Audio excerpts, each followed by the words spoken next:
How do you pronounce these phrases in French and in English?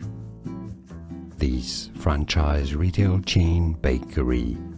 In French, in France, it's said as Le Pain Quotidien. Le pain meaning bread, quotidien meaning daily. Le Pain Quotidien. In English, English pronunciation, Le Pain Quotidien.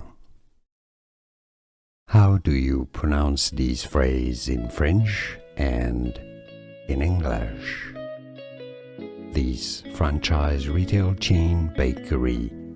In French, in France, it's said as Le Pain Quotidien. Le pain meaning bread, quotidien meaning daily. Le Pain Quotidien.